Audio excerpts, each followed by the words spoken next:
Wait, why are we doing this? Oh, wow, okay. Well, all right, let's go. Let's roll.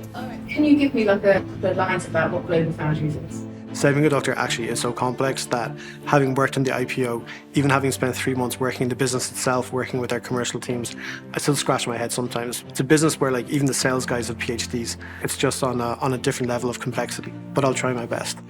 GlobalFoundries at its core is a manufacturer of semiconductor chips, and those chips are pervasive. They're in everything that we use across our daily lives. You pick up your iPhone, you sit in your car.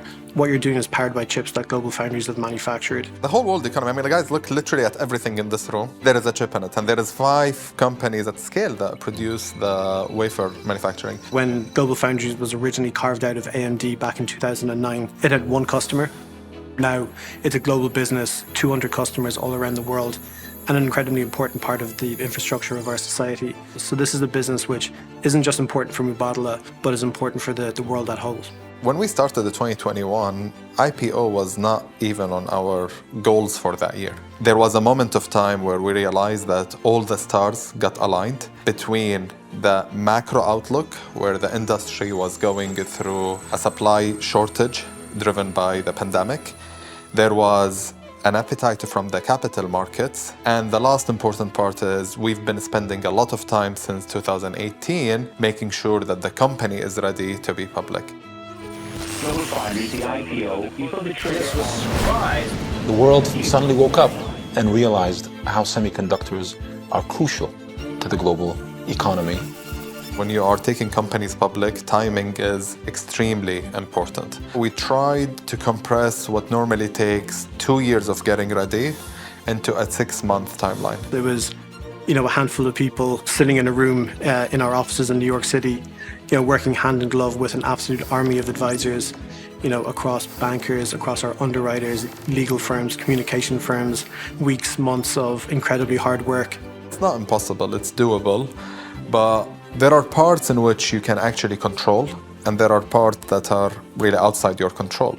At that time in 2021, there were so many IPOs flooding to the market. And so you can imagine how some of the external parties, especially the regulations, they were swamped and super busy with all the amount of IPOs going on. Getting ready and getting it up to the time that we exactly needed it to be in the market was probably one of the biggest challenges we had. When we were holding ourselves back into the office on, single-digit hours of sleep, fueled by a sense of purpose, we knew that this was an incredibly important transaction.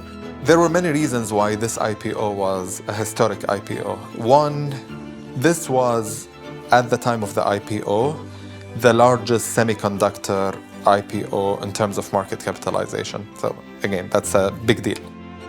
Number 2, this is one of the largest IPOs that's done by sovereign wealth funds.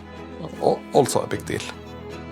But 3, and more importantly, GF had within Mubadala a bit of hard beginnings in terms of performance, in terms of getting to the financial trajectory that we wanted it to be. And so when we managed to take it public, that eventually was a big deal in the life of the investment.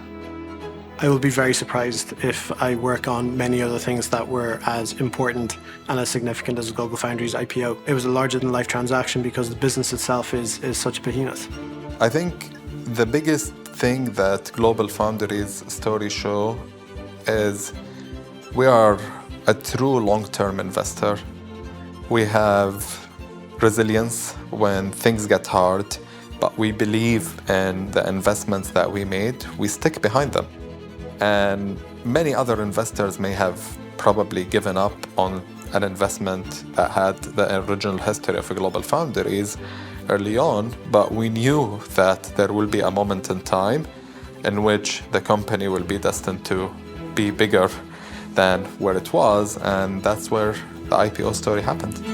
So resilience.